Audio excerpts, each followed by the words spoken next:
Ek het 'n hele klompie van julle nie voor die tyd gegroet nie. Was lekker besig geweest, maar dit is heerlik om by mekaar te kom en net 'n Sondag onder God se woord te kom sit weer en saam te kan God loof en prys en nagmaal te gebruik en net interaksie met mekaar na die tyd ook te hê mekaar so op te bou. Ek gaan net hierdie ene ook 'n ribat uitskuif. Julle kan oopmaak by Markus 12 en ons gaan verder in hierdie gedeelte in Markus. En ons gaan 'n groot blok hanteer vandag. Ek het gemik en weeg hierdie kant toe, daai kant toe hierdie week oor hoeveel ek hanteer en ek het besluit op die ou en ons gaan dit als in een gedeelte hanteer. Benjamin Franklin is een van die founding fathers van Amerika. En moontlik een van die mees invloedrykste wyse manne van sy tyd. Hy was ook 'n skrywer, hy was 'n uitvinder, hy was 'n wetenskaplike, hy was 'n drukker, hy was 'n diplomaat, hy was 'n politiese filosoof gewees. En hierdie man het op sy ouderdom van 22 het hy geskryf wat op sy grafsteen eendag moes geskryf word. En hy het op die ou ende 84 jaar oud geword. En luister na wat skryf hy toe hy 22 was. Dit is wat hy op sy grafsteen moet sit.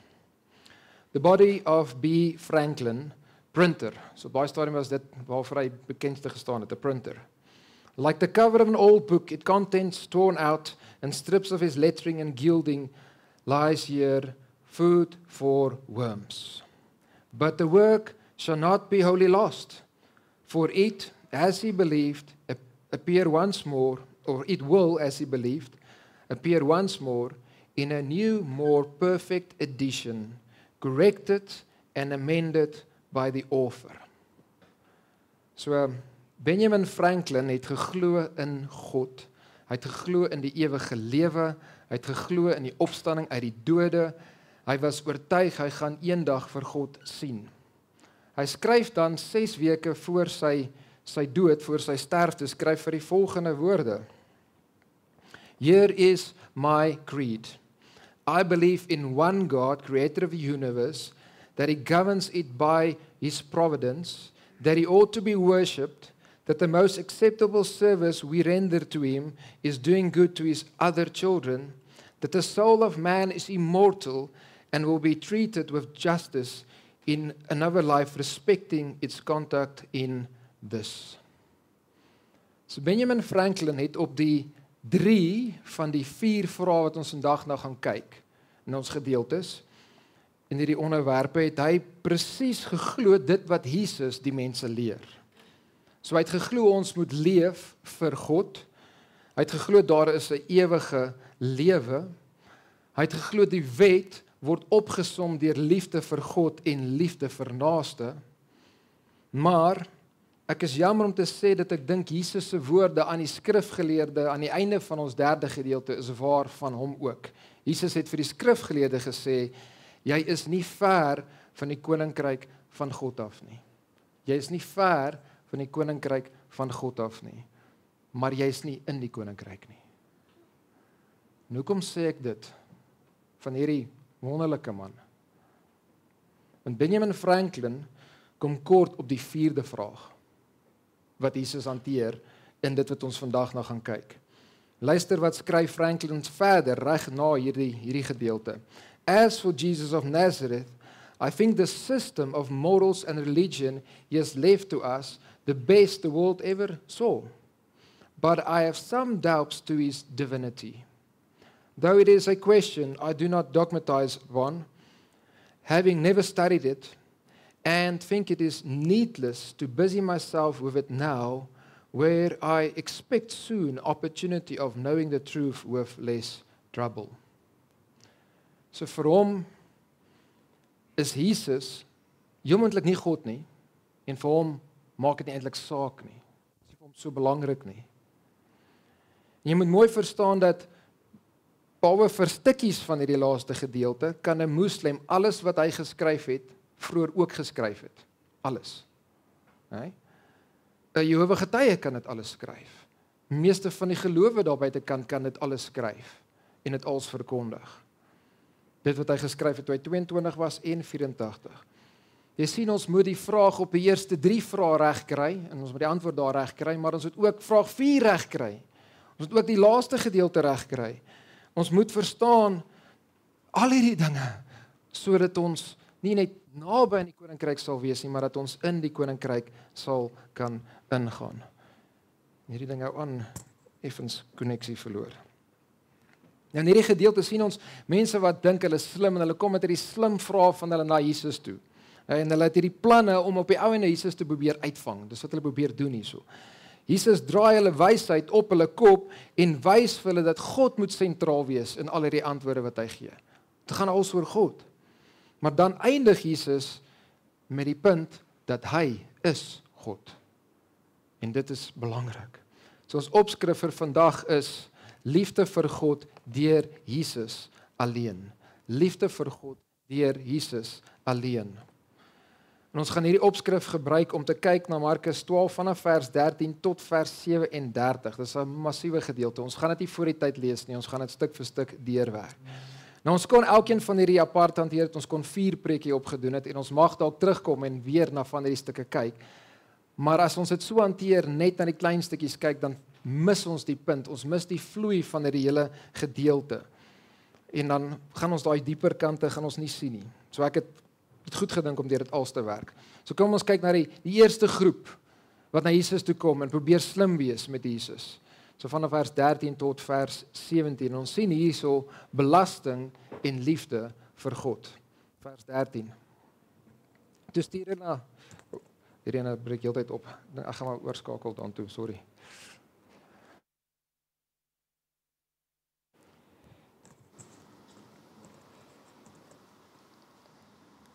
Toe stuur hulle, en hierdie hulle is die Sanhedrin, die Joodse raad. Ek kan dit dalk nog so 'n klein bietjie opsit. Vers 13. Toe stuur hulle, dis die Joodse raad, die Sanhedrin, na hom toe, sommige van die Fariseërs en van die Jordane, om hom op die woord te betrap. So, na hulle interaksie vroeër daai dag met Jesus, nê, waar Jesus hulle op hulle plek gesit het, gaan hierdie Sanhedrin weg een kant toe, en hulle gaan beraadslag en probeer planne maak. En dan kom hulle met hierdie slim plan op en hulle stuur ander manne na Jesus toe met hierdie slim vraag om hom te probeer uitvang. En hulle stuur hierdie groepie Fariseërs en die Herodane na Jesus toe. Nou, hierdie 2 groepe was vyande van mekaar gewees. So, jy het vyande van mekaar, maar nou staan hulle saam teen Jesus. The enemy of my enemy is my friend. Die Fariseërs was heeltemal gekant gewees teen die Romeinse regering. Hulle het die Romeine gehaat. Die Herodane het juis Romeinse regering ondersteun. Hulle was ondersteuners van Herodes gewees. En nou kom fight hierdie 2 groepe wat altyd teen mekaar was, kom fight nou saam teen Jesus. En hulle wil Jesus se val bewerkstellig. So hulle kom en hulle gaan hom, soos die einde van vers 13 sê, probeer om hom op 'n woord te betrap. Nou daai woord betrap beteken om in 'n stryk te vang. Dis die prentjie van as jy 'n dier in 'n stryk sou probeer vasvang. So hulle wil vir Jesus vang in 'n lokval deur dit wat hy gaan antwoord op hulle vraag. Of ten minste dis wat hulle dink. Dis wat hulle dink. Maar hulle besef nie, hulle is besig om die seun van God te probeer vang nie. En die seun van God sal hom nie laat vang, behalwe as hy hom wil laat vang nie. En is nog 3 dae voor sy kruisiging, hy gaan nie vandag toelaat dat hulle hom vang nie. So kyk wat doen hulle, kyk wat vra hulle. En eers begin hulle deur om te vlei. Hulle smeer hom eers 'n bietjie klomp heuning om die mond. En hulle kom en sê vir hom, meester, ons weet dat u waardig is en u aan niemand steur nie, want u sien nie die persoon van die mens aan nie, maar u leer die weg van God in waarheid. Nou daai woord meester, daar is die woord leermeester, so hulle noem hom leermeester, maar hulle is besig om absoluut net voor te gee, nee, dis nie asof hulle kom om enigiets by hom te leer nie, hulle probeer hom met uit te vang, hulle woorde is leeg. En dan sê hulle, ons weet dat u waardig is en u aan niemand steur nie. So Jesus, ons weet, u sê altyd dit wat u glo. Maak nie saak of iemand daardeur gaan beledig word nie, of iemand gaan geaffronteer word nie, maak nie saak of dit Rome is, en of dit dalk die skare is nie. En hierdie is nie soos wat hulle is nie, nee. Hulle het presies nie dit gedoen nie, net in die vorige stukke. Hulle juis nie gesê wat hulle glo nie, want as gevolg van die skare wat daar was. Maar hulle probeer so vir Jesus manipuleer om nie versigtig te praat nie, sodat hulle hom kan vang deur sy woorde. En kyk wat sê hulle dan, want u sien die persoon van die mens nie aan nie, maar u leer die weg van God in waarheid. Regtig? Glo hulle dit? Glo hulle Jesus leer die weg van God in waarheid? Hy het gesê hy is die weg en die waarheid en lewe. Hy het sê oor en oor hy is die Messias. Glo hulle dit? Absoluut glad nie. Nie 'n manier nie. Nie vir een oomblik glo hulle hy leer die waarheid van God nie. Hulle glo nie hy is die Messias nie. Hulle glo nie hy is die weg en die waarheid nie. Hulle glo hy is vals en hy maak alles op. Hulle probeer hom juist vang hierso. Hulle dink eintlik hy is soos hulle. Gee voor en alles. En nou het hulle Jesus genoeg heuning om die mond gesmeer, en nou gaan hulle om hierdie vraag vra. En hulle vra, is dit geoorloof, is die ou vertaling, of is dit toelaatbaar om aan die keiser belasting betaal of nie? Moet ons betaal of moet ons nie betaal nie? Net twee opsies. Nou om te verstaan wat hier aangaan, moet ons moet 'n gevoel hê van wat is die Jode se gevoel ten opsigte van belasting? Wat het hulle gedink, hierdie skare wat hier voor Jesus staan? Die meerderheid van die Jode het belasting gehaat en wou dit nie betaal nie, maar hulle het maar betaal, want wat kan hulle anders doen? Van hulle het selfs vir geloofsredes was hulle oortuig hulle moet sekere van die belasting nie betaal nie. En hoekom sê ek so? Van hulle het so gedink, wel aan wie behoort die land en wie gee vir ons die opbrengs? En wie moet ons dit voor teruggee van dit? God. Maar daar is opbrengsbelasting. 10% op alle graan, 20% op alle druiwe moet ons gee aan Rome. Maar moet ons dit nie eintlik aan God gee nie? Is dit nie God se nie? Dit was deel van hulle denke. So hulle het gevoel, hulle gee dit wat aan God behoort aan Rome. Verder het Rome, soos meeste regerings in geskiedenis, belastinggeld misbruik. Dis wat gebeur met belastinggeld. Hulle het tempels daarmee gaan bou vir hulle afgode en het hulle self verryk. Dis wat hulle gedoen het met dit. So daar was hierdie grondoffer, die opbrengsbelasting gewees, dan was daar oor inkomstebelasting gewees van 'n formidabele 1%. Okay? 1% inkomstebelasting, dit sal lekker wees. En toe is daar in die jaar 6 na Christus, het Rome besluit, hulle gaan 'n ander belasting ook inbring. En wat basies gebeur het net, is dat Judea was toe direk geregeer deur Rome. So daar's iemand wat, die regeerder daarso, is direk aanspreekbaar teenoor Rome, en hulle wetgewing wat al 'n tydperk in plek was, sê, dan moet alle mense in daai area moet belasting betaal. En hierdie is 'n baie spesifieke belasting, maar jy sien nie dit in die Afrikaans nie, en hierdie gedeelte gaan oor daai belasting, dit is waaroor hulle hom vra. Maar by Afrikaanse vertaling sien jy dit nie, in die Engelse vertaling praat dit van die poll tax, of die NIV, die imperial tax, en dit is hierdie spesifieke belasting. Dit is 'n belasting wat Jode in ander nasies of lande moes betaal aan Rome, bloot omdat Rome direk oor hulle regeer. So dis hulle reg, hulle regeer hierdie mense, en dit is wat hulle daai tyd gedoen het. As jy 'n ander land het, dan moet daai land met tribute betaal aan jou. En dis hoe hulle dit gedoen het. Al die individue moet belasting betaal. Dis is hierdie belasting basies soos 'n onderdanigheidsbelasting, is onderdanigheidsbewys. Nou groep Jode het in daai jaar 6 na Christus opstand gekom, hulle was gelei gewees deur Judas die Galileër, en hulle het die mense gekry, die massas gekry, om nie te gaan registreer vir die sensus nie, en as Rome nie weet hoeveel mense daar is nie, kan hulle nie belas nie. Rome het vinnig en hard opgetree en al die ouens uitgewis, hulle almal doodgemaak. Dit is die agtergrond. Hierdie is die belasting waarvan ons praat. Hierdie was iets wat die Jode gehaat het, want daar is 'n geskiedenis aan hierdie vas. En dit is hierdie selfde ding wat gemaak het dat die Zelote ontstaan het. En die Zelote het in 66 na Christus in opstand gekom teen Rome as gevolg van belasting en toe het Rome weer hard gereageer, daar het oorlog uitgebreek in 68 na Christus, Jerusalem en die tempel is vernietig in 70 na Christus. Alles belasting en spesifiek hierdie belasting. So hulle is besig, wanneer hulle hierdie vraag vra, is hulle besig om hulle vinger te plaas op 'n politiese, sensitiewe onderwerp. En hulle probeer Jesus hier vasvang. Verder, Jesus van Galilea af. Hy is nie in Judea nie. Hy hoef nie hierdie belasting te betaal nie. So hy's 'n buitestander. En so hulle vra hom hierdie.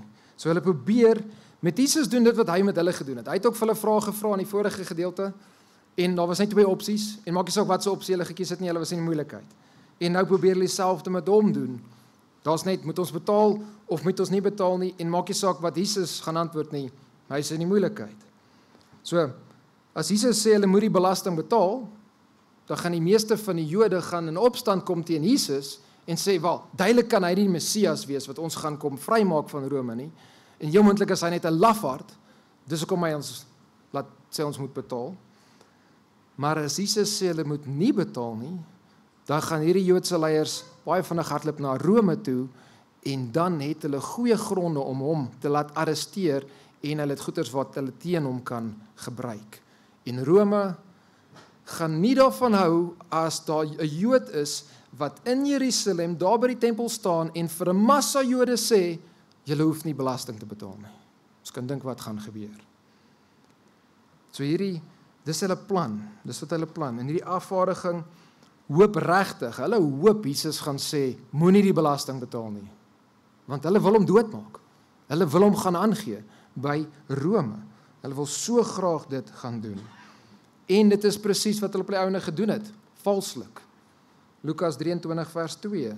En hulle, dis die Sanhedrin, het hom beskuldig, of begin beskuldig voor Pilatus, met wie hulle doen, en sê, ons het gevind dat hierdie man die volk verlei en verbied om aan die keiser belasting te betaal.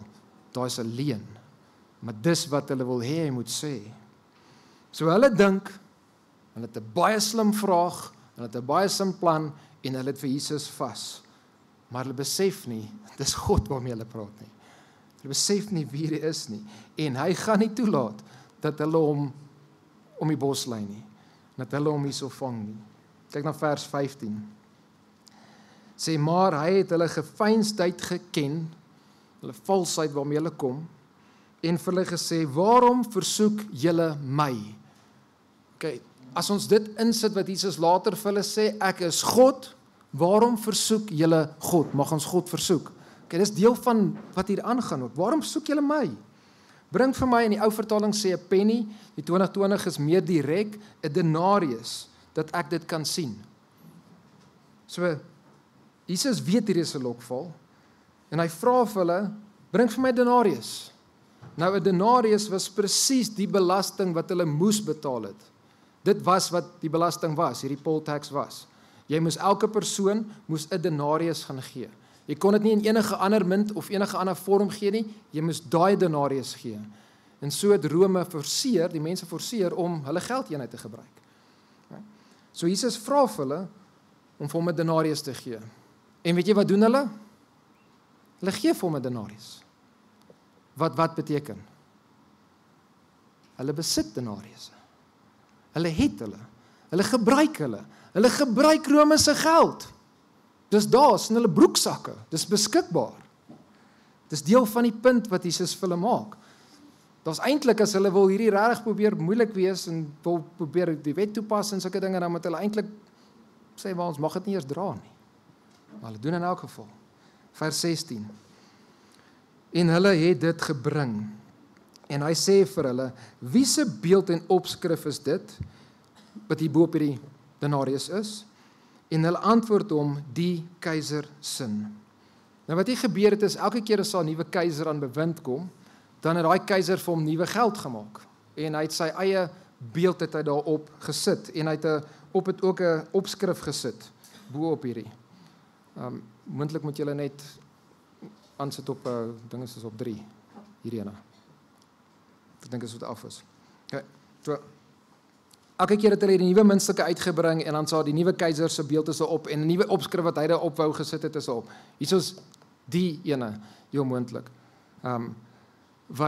Wat hulle gebruik het, wat Jesus daar voor hom gewys is. Okay, hierdie is die denarius wat keiser Tiberius se gesig opgehad het. Dit was die keiser op daai stadium, Tiberius.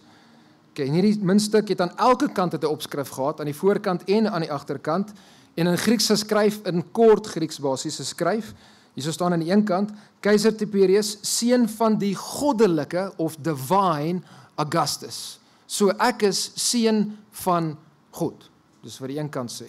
En aan die ander kant het gelees Pontifex Maximus, wat beteken die hoë priester. So aan die een kant sê ek is seun van die ene wat goddelik is, Augustus, en aan die ander kant sê ek is die hoë priester.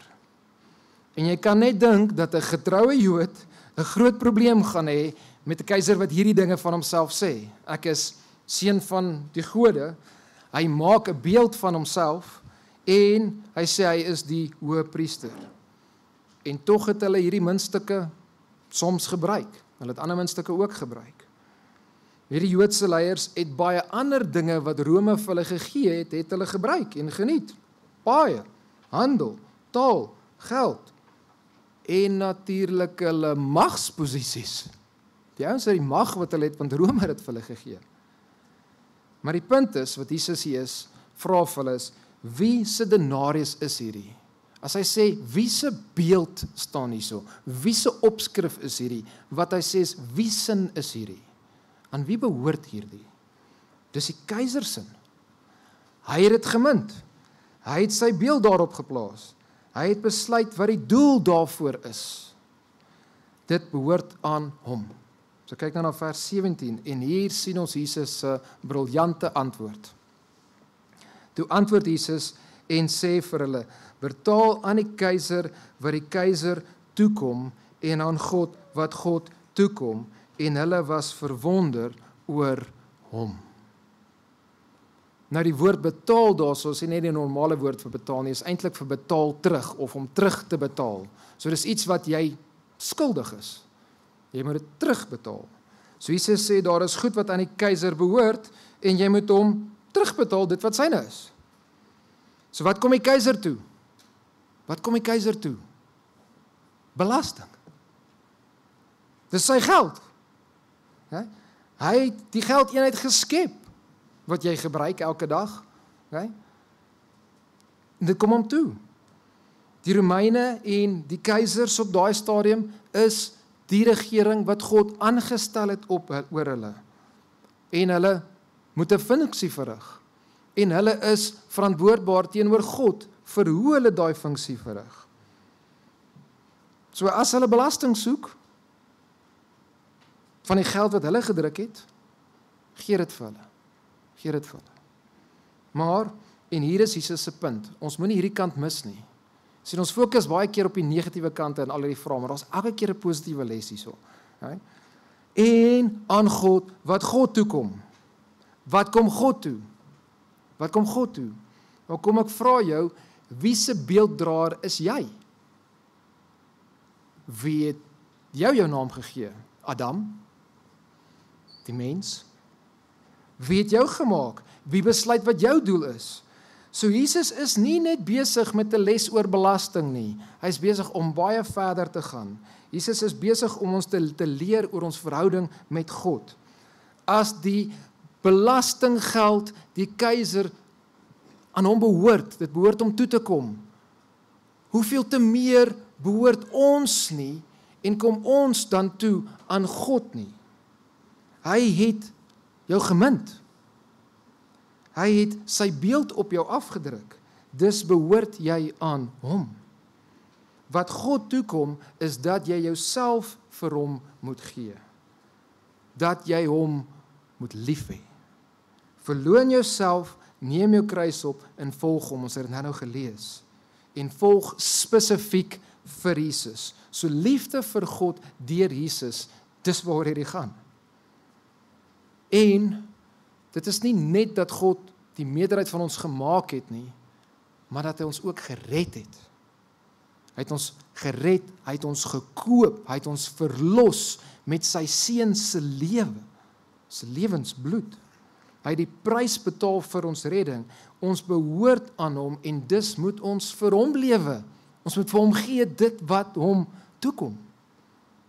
Myne 6 vers 13 en ons soveel verse wat ons nou kan toe gaan hierso. Ek hou net een aan wat ons lanklaas nog gekyk het.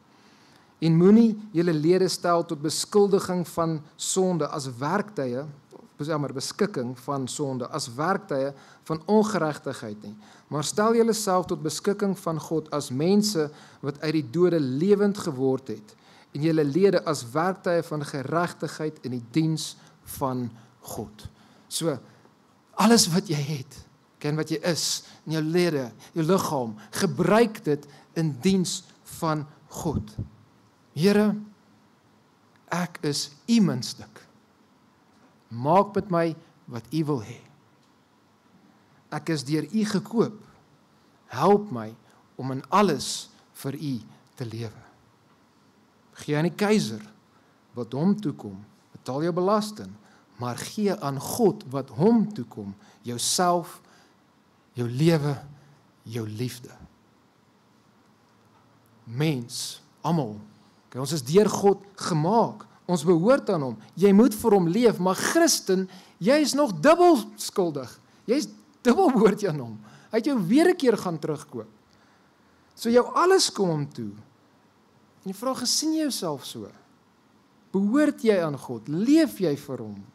Gee jy hom dit wat hom toekom? Jou liefde, jou alles. Dit is presies wat hierdie Jode kort gekom het. Hulle het vir hulle self geleef en nie vir God nie. So op hierdie manier gaan Jesus, nê, en hierdie antwoord wat hy gee, gaan hy en hy sit hierdie eerste groepie op hulle plek. Nee, en hy sorteer hulle uit. Maar nou is daar 'n tweede groep wat kom na Jesus toe.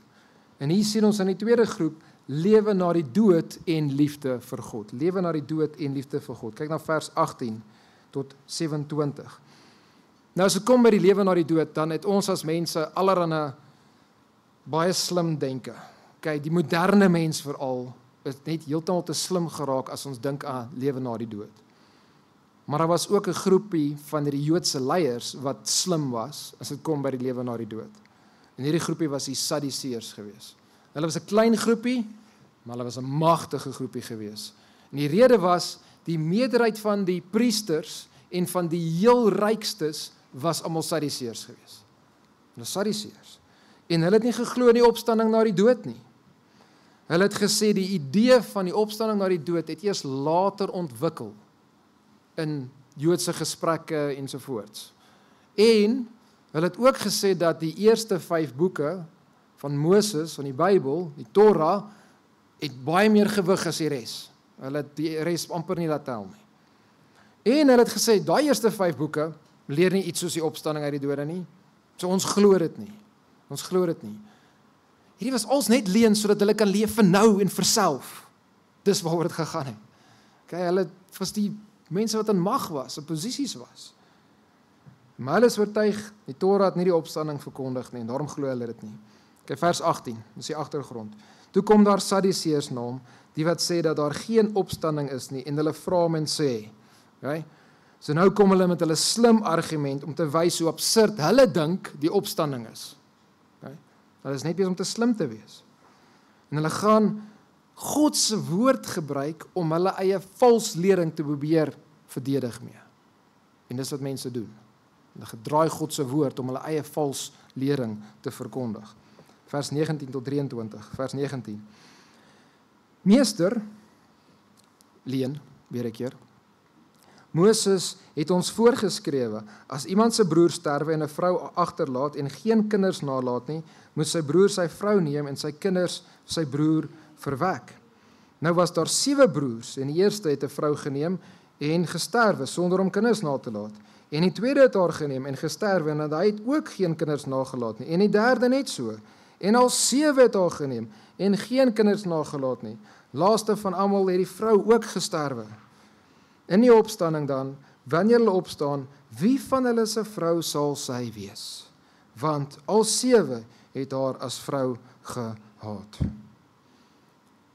En hierdie was jomentlike slim argument wat hulle heeltyd in die Fariseërs ook gebruik het. Okay? Wat hulle oral te gebruik het. Nou hierdie Sadduseërs verwys hier na die wet oor die swaars huwelik. Moses het geskryf, wanneer 'n man sterf, voor hy kinders gehad het, en sy broer is nog nie getroud nie, dan moet daai broer sy weduwee trou. En dan die seun, die eerste seun, gaan die naam en die eiendom gaan hy laat voortbestaan. Dit was die inskrywing. Dis die wet gewees.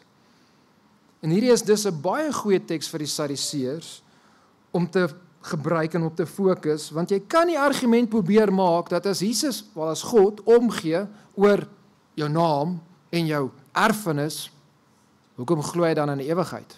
Dis mos net tydelike dinge. En dis deel van hulle hoekom hierdie gebruik. Maar hulle gebruik hierdie argument dan en dan vat hulle dit heeltemal, hulle maak dit absurd. Okay? Hierdie hele idee van, hier's 'n broer, en hy het 7 broers, en nie een van hulle is getroud nie, en elkeen het op die ou ende, en nie een van hulle kry kinders nie, en dan gaan sy ook dood, wel, wie se vrou is sy? So 'n belaglike argument. Maar dis wat ons doen, ons argumenteer oor belaglike dinge, wanneer ons net nie God se woord wil glo nie, en sy krag wil sien nie. Dan vra hulle die vraag, in die opstanding dan, wanneer hulle opgestaan het, wie van hulle se vrou sal sy wees? So die punt is, as God hierdie wet in plek gesit het, dan kan daar sekerlik nie 'n opstanding wees nie. Want as daar opstanding is, dan gaan ons opeindig met sulke belaglike omstandighede. Okay, dis die punt wat hulle probeer maak. En Jesus se antwoord is weer 'n keer briljant. Dis briljant. Eerstens spreek hy hulle weier dwaasheid en hulle valse denke aan. Kyk na vers 24. Jesus antwoord en sê vir hulle, is dit nie daarom dat julle dwaal, dat julle die skrifte en ook die krag van God nie ken nie? So Jesus, hierdie is 'n harde klap in hulle gesig, nee. Jesus sê vir hulle, julle probleem is, julle ken nie die skrifte nie. En julle ken ook nie die krag van God nie. As hulle werklik die skrif geken het, sou hulle geglo het in die opstanding. Maar hulle groter probleem is dat hulle glo nie, hulle ken nie die krag van God nie. Hulle dink die ewige lewe, as daar so iets sou wees, is maar min of meer soos hierdie ene. Daar gaan nie veel verander nie. So hulle beperk God se vermoë om mense eendag uit die dode op te laat staan en om alles te verander. 'n Heeltemal nuut gemaakte wêreld te bring. So hulle ken nie die krag van God wat eendag alles gaan herskep nie. Hulle sit vir God in hulle klein boksie en hulle het besluit, ons moet eerder lewe vir die hier en nou, want daar is nie hierdie hiernamaals nie. Hulle moet eerder lewe vir 'n naam nou, eerder lewe vir erfenis nou, eerder lewe vir die tydelike. En hulle het nie liefde vir hierdie groot almagtige God wat die opstanding gaan laat bewerk en alles gaan verander eendag nie. Hulle het nie daai liefde nie. En weet julle wat kort hulle? Hulle kort by ouene ware liefde vir God. Hulle is lief vir hierdie wêreld. Hulle is lief vir hierdie wêreldse dinge, vir die hier en die nou, vir hulle mag en hulle geld. En hulle ken nie God nie en hulle ken nie die krag van God nie. En dan verduidelik Jesus 'n bietjie meer hoekom hulle nie die krag van God ken nie. Kyk na vers 25. Want wanneer hulle uit die dode opstaan, trou hulle nie en word hulle nie in die huwelik uitgegee nie, maar is soos die engele wat in die hemele is. Jy sien, die Sadduseërs het nie geglo dat God het die krag om alles te herskep en alles te verander eendag nie. Nee, hulle het geargumenteer, as daar 'n opstanding is en lewe na die dood, dan is dit maar min of meer soos hierdie ene. Maar Jesus sê vir hulle, nee, julle dwaal. Julle misgis julle, want julle ken nie God se krag nie. En julle kan nie julleself indink aan 'n ewige lewe waar die fokus op wie gaan wees? Op God. En waar selfs iets soos die huwelik nie meer so groot fokus aan wees nie. Verstaan julle, dis wat hulle nie verstaan nie. Ons mense totaal en al gaan verander word en ons gaan in staat gestel word om vir God te lewe. Jesus sê ons gaan soos die engele wees. Okay? Ons moet duidelik maak, Jesus sê nie ons gaan engele wees nie. Okay? Ons gaan nie vlekkies groei en op 'n wolkie sit en 'n harpie speel soos of engele dit doen nie. Okay? Engele doen dit ook nie.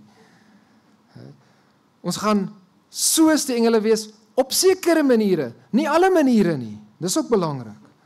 Ons gaan nie meer kinders hoef te kry nie, soos die engele, want niemand gaan meer doodgaan nie.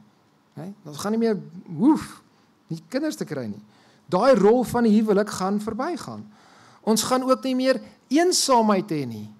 Adam was alleen gewees, toe maak God vir hom 'n vrou wat by hom pas. Ons gaan nie meer dit hê nie.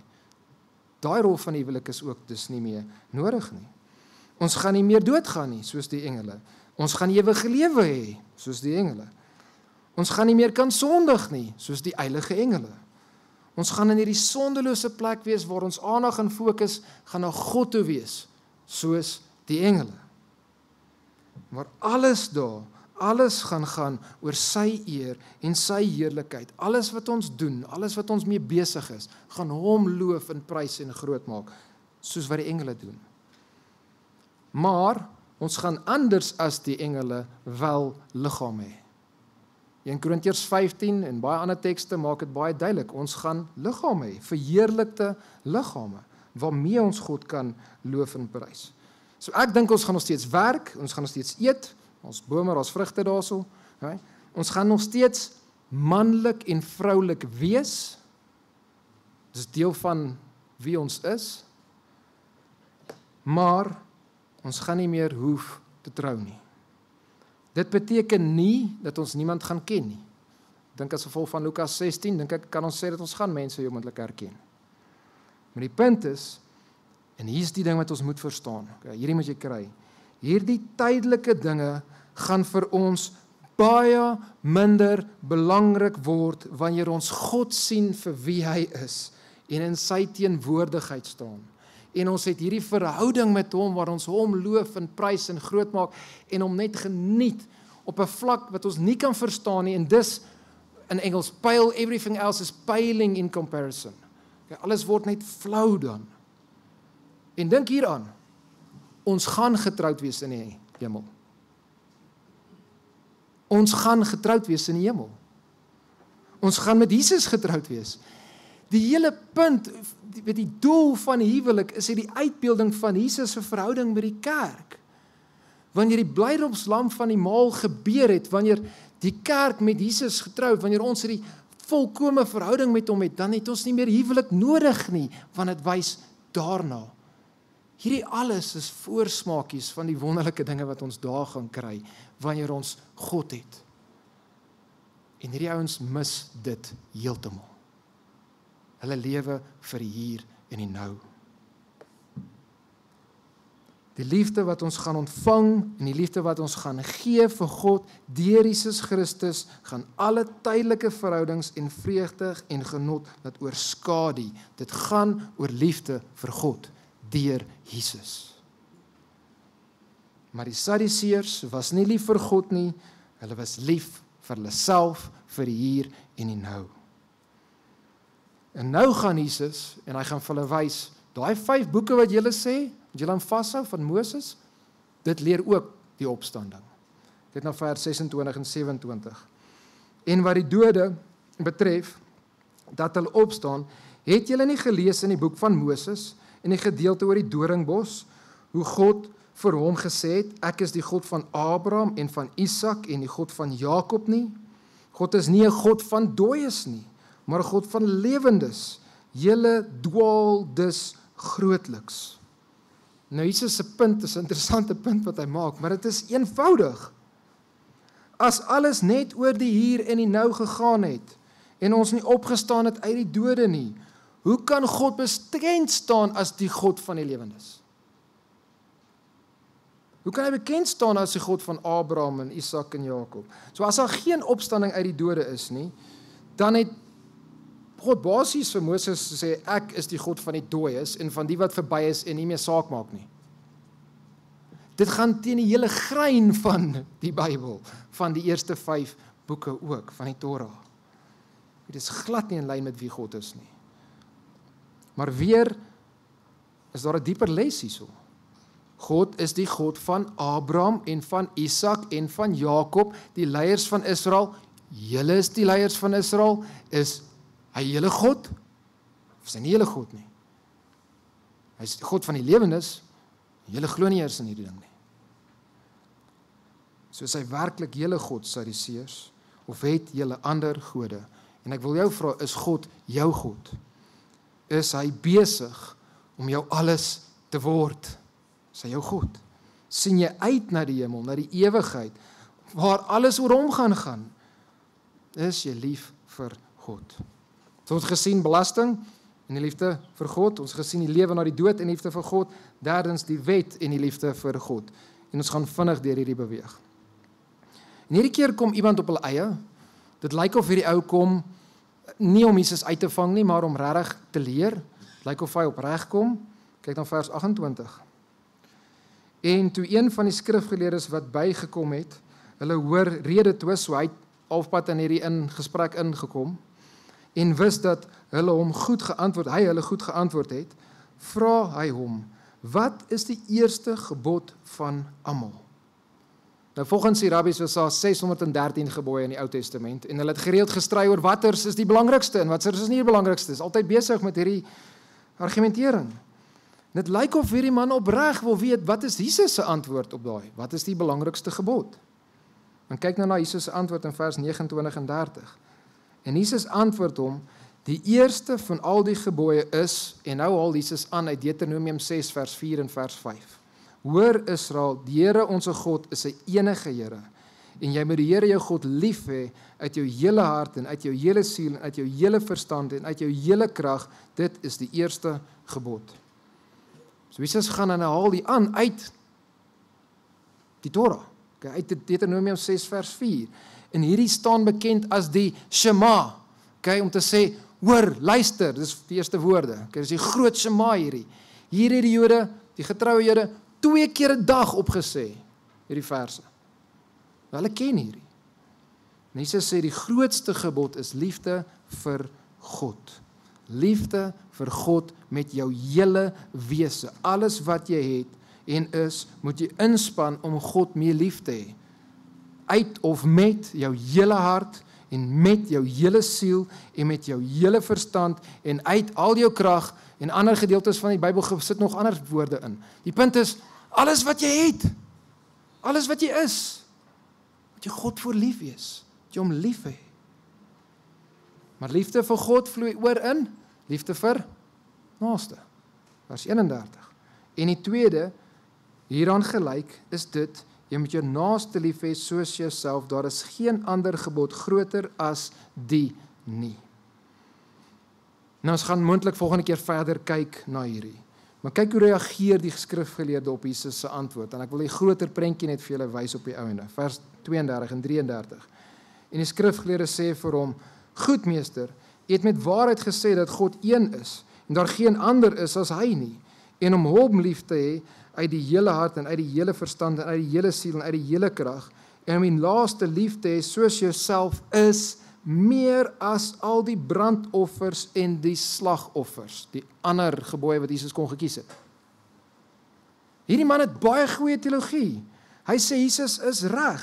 Liefde vir God, die enigste God en liefde vir naaste, hier is die belangrikste. Maar kyk wat sit hy by, wat Jesus nie eksplisiet gesê het, maar hy sê liefde vir God en liefde vir naaste is meer as al die brandoffers en slagoffers. Wow. Om dit te kan insien is diep, om dit te kan sê vir ander Jode, dis groot. God soek jou hart. Hy soek jou hart, nie net die eksterne godsdiens nie, dis die punt. Die ou het dit. Hy het dit, hy verstaan, God soek jou hart, hy soek liefde vir hom.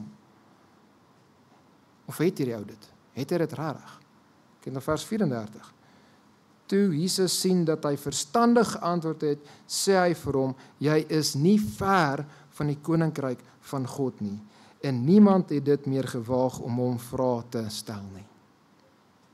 So hierdie ou se teologie is reg, hy het insig, hy weet die wet gaan oor liefde vir God, Hy is dus nie ver van die koninkryk van God nie, maar hy is nog nie in nie. Dis nie dieselfde woorde as vandag gaan ek jou sien saam met my in die paradys nie. Nog nie in nie. Wat kort hy? Wat gaan maak dat hy nie net naby is nie, maar dat hy binne is? Wel, ek dink Jesus antwoord dit vir ons in die volgende gedeelte. Ek dink is nie net Jesus wat ene skielik randomly hierdie stuk uithaal in die volgende paar verse nie. Ek dink hy is besig om die antwoord vir ons te gee. Okay, Jesus kom nou, niemand is meer bereid om hom vrae te vra nie, en nou gaan hy die vraag aan hulle vra. En ons sien nie, die laaste punt is Jesus en die liefde vir God. Kyk na die volgende vraag wat gevra word deur Jesus, vers 35 tot 37. En terwyl Jesus in die tempel leer, antwoord hy en sê, en is interessant daai antwoord, en daar is ook 'n koneksie. Hoe sê die skrifgeleerdes dat die Christus die seun van Dawid is? Want Dawid self het deur die Heilige Gees gesê, die Here het tot my Here gespreek, sit aan my regterhand totdat ek u vyandig gemaak het, 'n voetbank van u voete. Dawid self noem hom dus Here, waarvandaan is hy dan sy seun, of hoekom sê julle hy is sy seun? En die groot menigte het graag na hom geluister. En ons gaan ook nie diep ingaan hierso nie. Wat is die punt wat Jesus maak? Wat is die punt wat hy maak? Die punt wat hy maak is, jy moet my ken. Jy moet my ken. Jy moet weet, ek is die Here waarvan Dawid gepraat het. Jy moet weet, ek is die Messias, ek is die redder. Jy sien, hierdie skrifgeleerde het geweet, hy moet liefde vir God hê en liefde vir naaste.